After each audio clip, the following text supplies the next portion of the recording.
لله رب العالمين وبه نستعين على أمور الدنيا والدين، وأفضل الصلاة وأزكى التسليم على سيدنا محمد خاتم النبيين وعلى آله الطاهرين وأصحابه غر الميامين والتابعين لهم بإحسان إلى يوم الدين، وعلينا معهم وفيهم برحمتك يا أرحم الراحمين.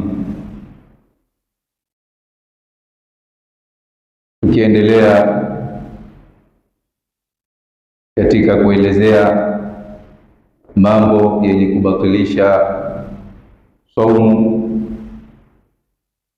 tulifikia katika al-mufattiru sadis, jambo la sita miongoni mwa mambo yenye kubatilisha saumu. Jambo la sita ni usulu ainin min manfadhin maftuhin ila aljawf. Jambo la sita ni kufika kitu au kusikilia kitu min manfadhin maftuh, kupitia tundu zilizokuwa wazi, ila aljawfi, kufika mpaka kwenye jawfu. Nitaelezea jawfu ni nini. Kusikilia kitu, usulu aini.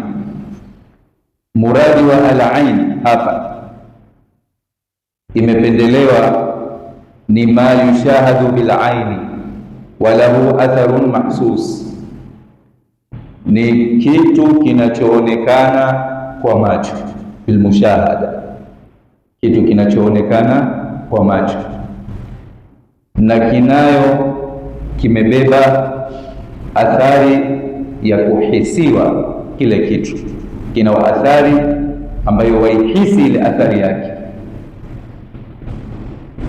hata kama ni kidogo, kama simsim, haba ya simsim ni ain, sababu yushahad, kuonekana. Na tukisema walahu atharun mahsus, vile vile hapa moshi wa sigara, moshi wa sigara uko na athari inayohisiwa. Mtu anapovuta sigara, ule moshi kwanza ni aini, sio? Ni kitu ambacho kina athari inayohisiwa, mtu anahisi ile athari yake. Kwa hiyo saumu inabatilika kwa kufika hiyo aini. Aini ikifika kupitia min manfadhin maftuh, tundu zilizokuwa wazi. Tundu zilizokuwa wazi ni zipi? Tundu zilizokuwa wazi ni zipi? Tundu zilizokuwa wazi ni pua, macho kuna khilafu, mdomo, masikio pia kuna khilafu, uchi, tupu ya mwanamke. Kwa hivyo kitu kikiingia kupitia manfadh maftuh, tundu zilizokuwa wazi, saumu itabatilika. Sababu hapa amesema usulu aini, kufika kitu, hata kama ni ile sigara unayoivuta, ule moshi wake ambao kuna athari min manfadhin maftuh. Kwa hivyo kupita kitu kiwe kimepita kwenye nini? Kwenye tundu zilizokuwa wazi, na tutazibainisha na tutatolea na mifano Mungu akipenda. Ila aljawf, kufika mpaka kwenye jawf. Sasa jawf ni nini? Jawf wamesema mfano tu wa kueleweka, kwenye bongo, ndani ya kwenye bongo ni jawf, ndani ya matumbo ni jawf, sehemu ambayo ina store kitu. Kile kitu kikiingia kinakwama pale pahali, kama ni dawa, kama ni maji, kinasimama pale pahali. Kama tumbo ni store la kuhifadhia nini? Chakula kile unachokila, kitu kinachopita kinafanyaje? Hii ndio inaitwa jawf. Bongo matumbo, ndani. Hii ndio kwa lugha nyepesi ya kufahamika. Kwa hivyo kitu kikipita kupitia manfadh maftuh kikafika mpaka kwenye jaufu, ndani ya matumbo, ndani ya kwenye bongo, basi saumu itabatilika. Tayeb, hebu tuangalie kwanza macho. Macho ni manfadh maftuh au si manfadh maftuh? Kwa madhhab ya al-Imam Shafi'i, kwenye macho hakuna manfadh maftuh. Kwenye macho hakuna manfadh maftuh, lakini inasemekana kwamba madaktari wa kisasa wa zama hizi, zama ambazo zinaendelea kiteknoloji, wamezimbua na kuthibitisha kwamba kwenye macho kunao manfadh maftuh, kunao upenyo, tundu ambazo ziko wazi, lakini hizo tundu zenyewe ni dogo sana, si rahisi kuziona, si rahisi kuonekana. Kwa hivyo tunasema kuna manfadh maftuh au hakuna. Ndio maana baadhi ya wanazuoni wamekhtalafiana, wanakuambia usitie dawa mchana wa Ramadhani, dawa ya macho.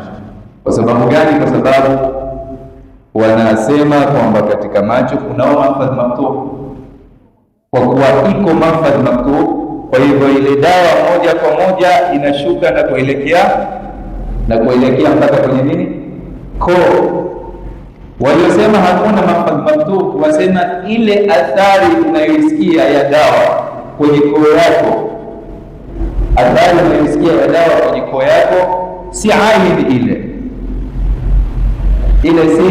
si aini, kama kusikia utamu wa kitu fulani unaohisi umefika kwenye koo, sema hiyo ni kama ile bitasharrub almasa. Hapa sisi katika miili yetu tuna nywele kwenye mikono, miguu. Utaona yale maji, kuna hiruku kwenye hizo nywele, kuna utundu ndogo sana nyembamba, yale maji yanapotea na kwenda wapi? Yatazama ndani ya mwili kupitia tundu hizo nyembamba, hizi tundu ambazo nywele zinamea. Wasema ni kama mfano huo. Kwa hivyo ile athari unayoisikia ni bitasharrubil masa, ni kwa kunywea ile tundu nyembamba zile za mwili, ni kwa kunywea sijui Kiswahili kwa hivyo au Kiswahili changu kidogo naona kiko na tofauti, lakini natumai inshallah imeeleweka. Kuna vitundu ndogo ndogo. Kwa hivyo ile athari unayoisikia mfano wake ni kama hivi, sio ile aini yenyewe, ile athari unayoisikia kwenye koo yako. Kwa hivyo almuhim ni kwamba tuyahifadhi macho yetu kutoka kwenye khilafu, ni kuyahifadhi macho yetu, isipokuwa ikiwa kuna dharura ya kuweka dawa machoni, zile drops za dawa machoni mchana wa Ramadhani, ikiwa kuna dharura. Lakini ikiwa hakuna dharura, basi bora ufanyeje? Tia usiku. Asubuhi umeambiwa asubuhi na jioni umeandikiwa mara mbili, basi pale wakati wa daku, pale kabla alfajiri mapema, weka drops zako, weka yale matoni ya dawa wakati ule mapema.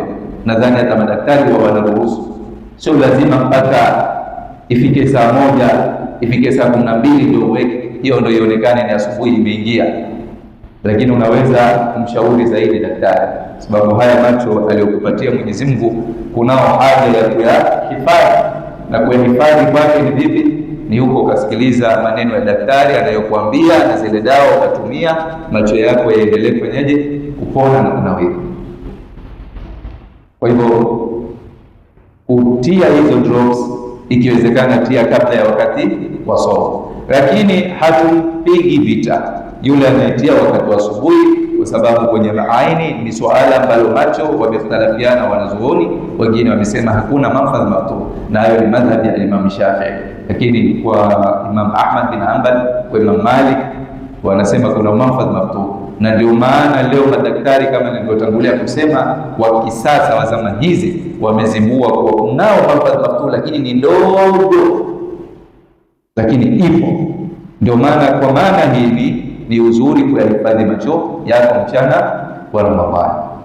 Lakini tusije tukaeleweka bana, tumeambiwa bana asubuhi daktari amekwambia aweka masaa saa 2 sio saa 10, haiswilii wakati huo, basi weka, lakini jaribu kuyahifadhi yale macho yako, hata pale unapotia ile dawa utafungua, lakini unapohisi ile athari imefika kwenye koo, umeona mimi bora nilipe nifanye ihtiyar, ni sawa pia.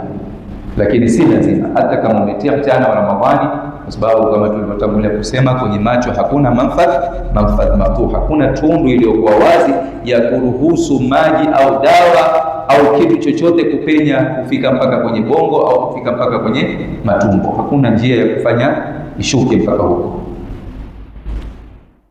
Ukiwa wataka kutia wanja, tia wakati wa usiku. Na ndio Mtume sallallahu alaihi wasallam alipokuwa akifunga, mara nyingi alionekana kwa baadhi ya riwaya zinapoelezea akitia tena wanja wa ithmir wakati wa usiku. Tena wakati wa usiku pale unapotaka kulala. Kupaka wanja ni sunna, ndugu zangu. Sunna hii wanaume wameidharau kupitiliza. Ni sunna kupakutia wanja wakati wa usiku pale unapotaka kulala. Lakini mambo yamebadilika kwenye zama zetu. Leo sunna imekuwa yaonekana ni bid'a na bid'a zaonekana ni sunna. Tena zile sunna hazijaonekana tu kuwa ni bid'a, bali zaonekana ni takataka. Leo utakuta mtu anaweza kukwambia maneno mazito, umepaka wanja. Mwanamume upaka wanja ni wa wanawake. Kwani Mtume alikuwa mwanamke alipokuwa akipaka wanja? Lakini tumeharibiwa kifikra. Tumekuwa leo hii twaona wanaopaka wanja ni wanawake. Kwa wanawake, wanaume hawapaki. Ukipaka wewe utastajabia. Lakini wanja, na kunao wanja fulani kama hiyo ithmir, ukiwauliza wale waliotengeza watakwambia hunawirisha zaidi macho yako, kujenga, kutengeneza macho yako. Si hizo tu, vitu vingapi tuambiwa karoti, zile karoti zile zinatia nuru ya macho. Kwa hivyo tusidharau hasa sunna za Bwana Mtume sallallahu alaihi wasallam. Paka wanja wakati wa usiku unapolala, ni vizuri, ni sunna. Pengine mtu anaweza kuambia, mwanaume gani wewe? Wapaka wanja ni wale watu fulani, wale kina fulani tunawajua. Watu kina fulani ni wapi? Wale wanaume wanaojiuza, wanaofanya biashara. Kuna haja ya kutamka, ndugu zangu, ni wanaume aina gani wanaojishabihisha na wanawake? Hata neno lenyewe unaona uzito kulitamka, magei. La, ndugu zangu, wanja wanaume wanapaka wanja wakati wa usiku. Mengi mambo yenye faida ambayo ni sunna, sisi tumedharau zama zetu hizi, na ni mengi yenye faida kwetu sisi. Kuna kuumika, wanajua kuumika, kutoa damu chafu mwilini mwako. Kuna watu fulani wanajua kuumika, na kila mmoja uko na ujuzi wake. Ndio kaona maradhi leo mengi, hospitali zinatajirika kwa magonjwa yetu sisi, magonjwa sampuli. Mtume sallallahu aliporudi kutoka Miraji alihusia umati wake ufanye nini? Si alisema alaikum bilhijama, umikeni, jilazimisheni kuumika. Kuumika ni kuondosha damu mwilini, damu chafu. Kitu ambacho ni kichafu kiko mwilini mwako hakiachi kukuletea madhara. Kuumiza, mara utembea kidogo, pumzi huna, mara ujisikia tofauti. Wewe wajilaumu, kwani mimi nimekula kitu gani? Si mpaka ule kitu fulani. Utakuta mtu miaka imepita, labda hajawahi kuumika hata mara moja. Lakini ni vizuri kuumika, ndugu zangu. Tayeb. Kwa hivyo macho ni kama tulivyoeleza, pua ni manfadh maftuh. Unapotawadha, ewe ndugu yangu, hakikisha kweli kusukutua ni sunna, na kupandisha maji puani ni nini? Ni sunna. Lakini ukiwa umefunga, fanya birifq, kwa upole. Tayeb. Kuumika wamekhtalafiana wanazuoni. Wajua wamesema alfitru lima dakal walaysa lima kharaj. Yani kitu kinachokuharibia saumu ni chenye kuingia ndani ya mwili, wala si chenye kutoka kwenye khilafu. Vizuri ni uumike wakati wa usiku, si wakati wa mchana. Na kwa sababu gani ni vizuri kuumika wakati wa usiku? Kwa sababu kule kuumika, kutoa kitu ndani ya mwilini mwako, kinakudhoofisha. Kwa hivyo uzuri ni ufanye wakati wa usiku. Lakini mtu ameumika saa hizi, atumwambie saumu yako imebatilika. Haibatiliki saumu kwa kufanyaje? Kwa kutoa damu mwilini mwako. Hivyo mdomo ni manfadh maftuh bila shaka. Kama si manfadh maftuh, watu sio watakula na watakunywa, hiyo iko wazi. Huwa vile vile ni manfadh maftuh. Hivyo unapotawadha ni sunna ufanyaje? Usikutue vile vile hata kama umefunga, na upandishe maji puani vile vile hata kama umefunga, lakini birifqi, kwa upole. Usipandishe maji sana, kwa sababu ukipandisha maji sana, ukifanya mubalagha, maji yatafanyaje? Yatashuka na saumu yako itabatilika. Kwa hivyo fanya kwa upole, taratibu hivi, sikutua, pandisha maji puani. Kama waona kuna uzito, basi achana nayo, pandisha maji puani wakati wa maghrib kifika. Lakini wakati ukiwa umefunga, jihadhari na sehemu hizi, mdomo na pua. Hebu ngoja niwaleteeni masala kwa tafsiri ya kupenya maji kwenye tundu hizi mbili. Kwanza tulishughulikie suala la kuingia maji katikati ya kuoga. Sisi wengine huwa tunapenda kuoga mchana wa Ramadhani, na si uzuri kabisa ukiwa umefunga, isipokuwa ikiwa josho lenyewe ni mashrua. Wajua josho mashrua ni lipi? Josho mashrua ni kama josho la janaba. Josho la janaba ni mashrua, ni lazima umpatikana na janaba, lazima ufanyeje? Uoge. Hata kama umefunga lazima uoge, jitahirishe, ndio uende ushike mswahafu uswali. Josho mashrua lazima. Vile vile kutawadha ukasukutua kupandisha maji puani ni mashrua. Kwa hivyo maji yakiingia kwa njia hiyo haibatuliki swala, haibatuliki saumu. Lakini kwenye kutawadha nitawaelezea kwa namna ya kufahamika zaidi. Tuangalie kwenye suala la kuoga kwanza peke yake.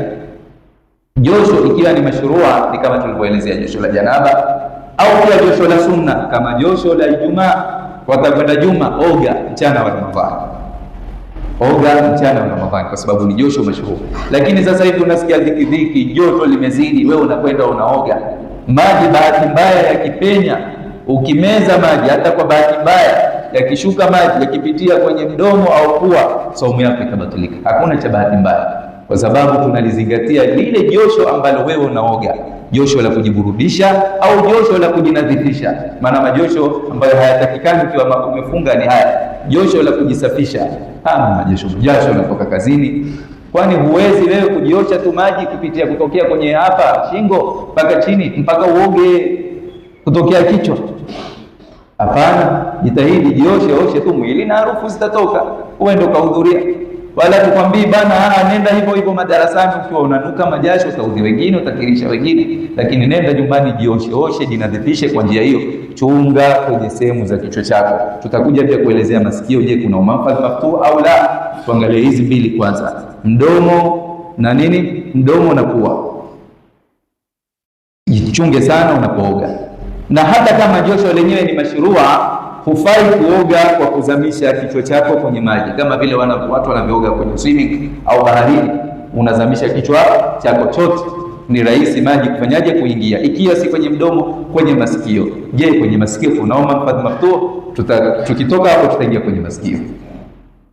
Kwa hivyo tuweni makini sana wenye kuoga mchana wa Ramadhani. Kitoka, kuna wengine wanapenda sana starehe yao kuoga tu, mtu anaoga mara 5 mara 3. Wewe umefunga, jiepushe. Na kama watakuoga huna budi, basi oga hapa kwenye shingo kushukia chini, ili sije baadaye tukisema bahati mbaya kwanza kusema ni bahati mbaya. Si bahati mbaya, saumu itabatilika. Utafanya imsak na saumu yako utailipa.